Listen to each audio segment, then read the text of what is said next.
All right, so we're back for another episode of...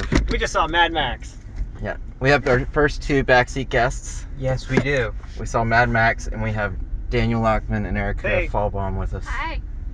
Welcome. Thank you for inviting us. Yeah, thanks for coming along for the ride.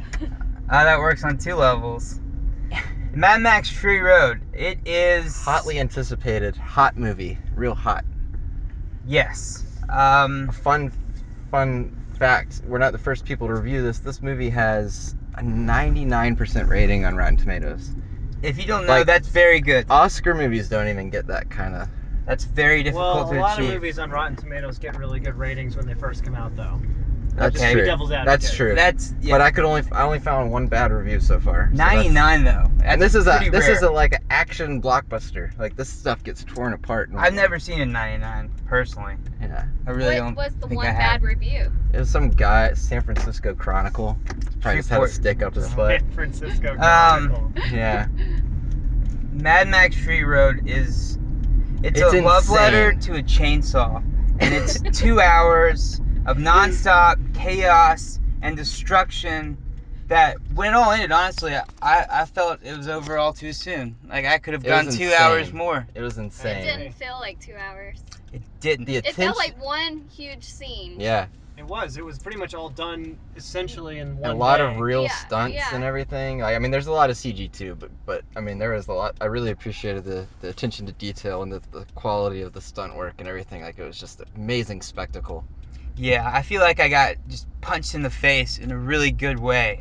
Yeah. If that makes any sense. I was thinking about it. There's only a couple lines in the whole movie. One of them was Max. He was telling them that in order to fix what's broken, or if you can't fix what's broken, you'll go insane. And like, I was thinking that's like exactly what this movie was. They Warner Brothers gave like an insane person $150 million, and he kind of fixed the action movie, which was broken. That's my little beautiful metaphor. Yeah, it's an all-out spectacle from the moment it starts to I really can't believe that like a studio made it, you know, in a way. Like, $150 million it's what crazy. This movie cost. They gave George Miller that, and it was like, go for it. And to do practicals. And it looks like they didn't have much influence. I mean, they let him go nuts. There was a story though, which was why I didn't fall asleep. I hate spectacles. It was the first action movie I've seen in a very long time that had a story. It's my first action movie since like Batman that I liked. It was basically about a man battling his demons and going through the wasteland.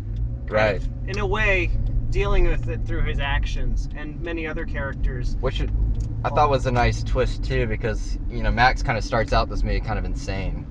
And the you know, if you're putting this in chronological order with the other movies, it's kind of like really stepping up the spectacle even more than it ever has been before. Yeah. So you kind of get this feeling like he's kind of crazy, and everything else has gotten a lot crazier around him too. He is, because so he you're has part to of it. be. You're kind of like, are you in his head? If you're alive in that world that they set up, you have to be barbaric and crazy, basically, on some level.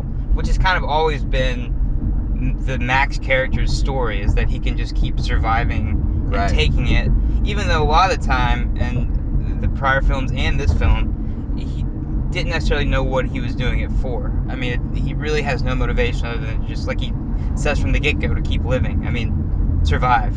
He's like a cockroach. What do you guys think? I mean, I felt like they were taking... What do you think they did? How well do you think they did in terms of respecting the older movies? I think they did. I mean, well, for instance, you know, usually with these reboots, you're not using the same team of people. They have the exact same director, which earlier this week I rewatched the original Mad Max and Road Warrior, just to kind of put myself back in that mindset. And I found out after watching the first Mad Max that the villain in that movie, Toe Cutter, is the same actor that's the big bad guy. Morton Joe. Yeah, it's the same actor. Morton Joe, which is fascinating that it's the same bad guy and the same director, like, coming back. And rarely does this ever work. I mean, like... Well, but they had so much of the art direction that seemed to take homage to what they'd already done. Mad Max right there. It does. There's spikes on that car. We just passed a spike car. Can you do that? I don't think that's legal. Am I seeing things from seeing so many spikes? Did we go insane? I might have. But to answer Danny's question a little bit about how it, you know, how well it acknowledged the other films. Is that what you're saying? Yeah, well, I felt like I was rewatching the old films, but they finally had the budget they needed to do what he always wanted. Yeah. I feel like you just opened kind of like how they opened the water gates in the thing. Like they just opened George Miller's imagination and gave him all the money and resources to do what he wanted. It's kind of beautiful to watch that somebody so kind of really crazy get to do what they want to do. It was like watching sex with a fusion of the sand, the ocean, hot rods, and it was, and that's kind of what's neat too. Is it is kind of like that heavy metal kind of vibe that isn't really wide appeal, but I feel like it's hard for anybody not to get behind like the just amazingness of this movie. You kind of don't have a choice. It just starts going and you're off. Yeah, it's like a ride. It was mostly guys in the theater. That's one thing. But I will say, as a girl, there's a lot to look at.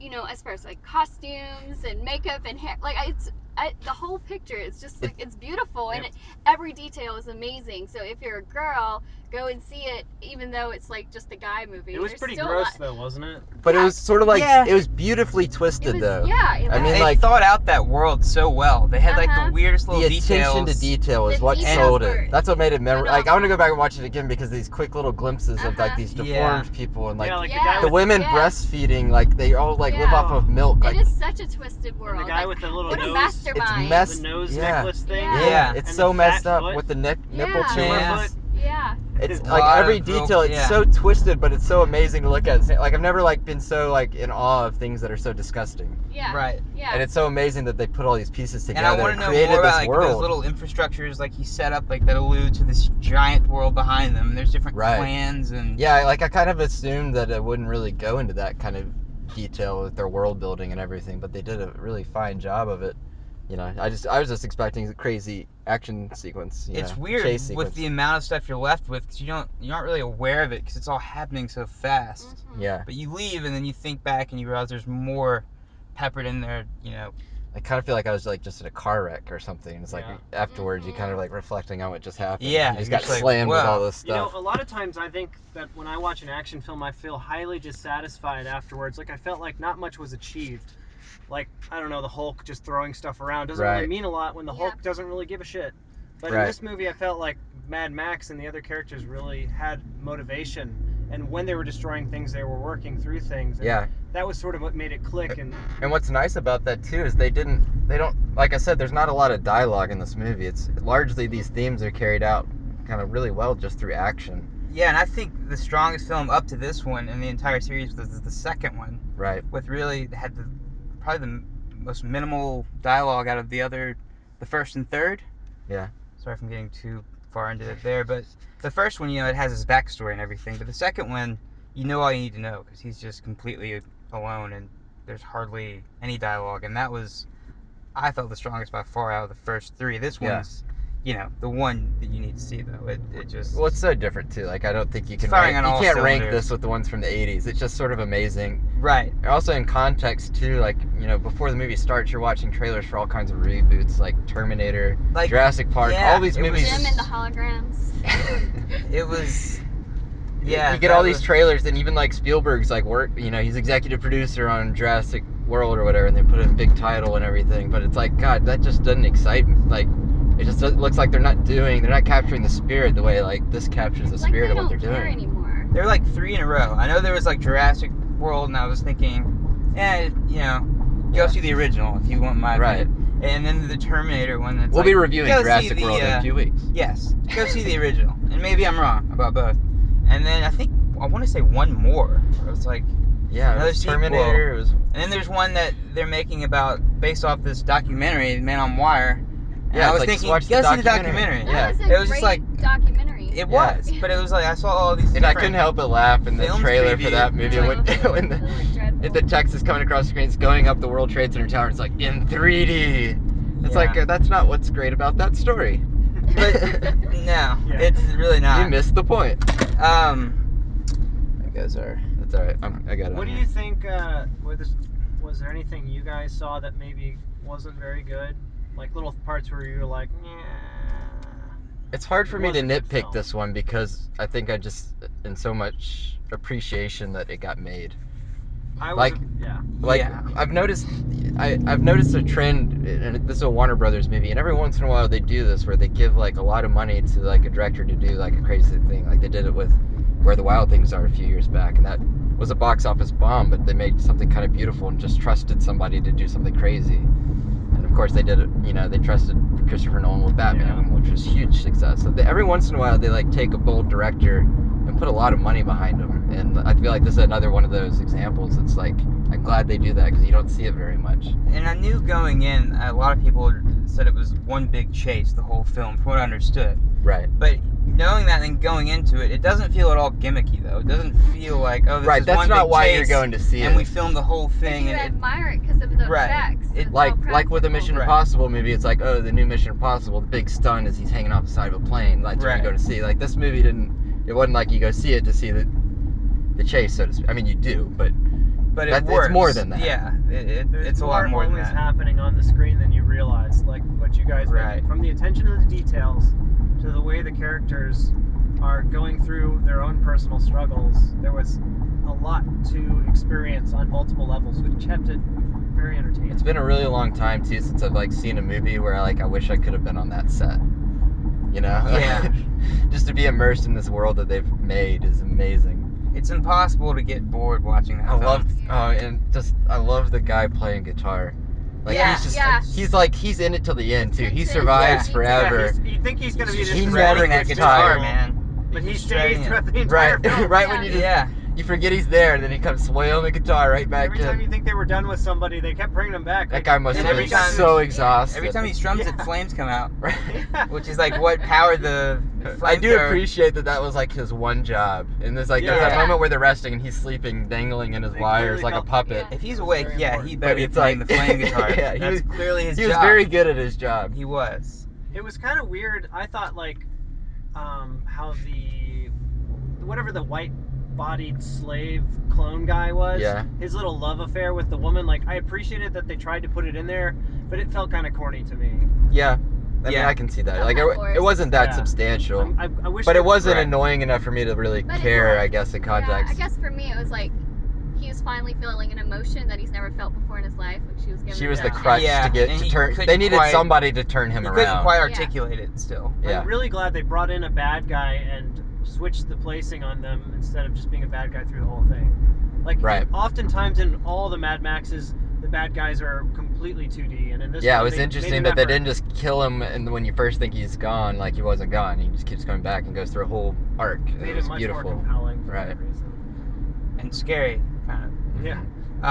But I feel like you said, I've been hit in the head plenty of times in my life. So I've been concussed several times, and each time you're kind of out of it at first, and so you're just kind of nothing hurts. I'm just a little dizzy. You kind of punch drunk. You're just kind of, and I feel kind of concussed, in a good way. I'm just. Yeah, I've never been knocked out in a fight, but I feel like that's what it would be. I don't feel like I could have made a better film as a filmmaker. No. I completely. I don't think anyone could have. I don't know how you even maintain it was perfectly that. comfortable in what it was. This is a movie that knew what it wanted to be, and it just did it 200%. Nailed it.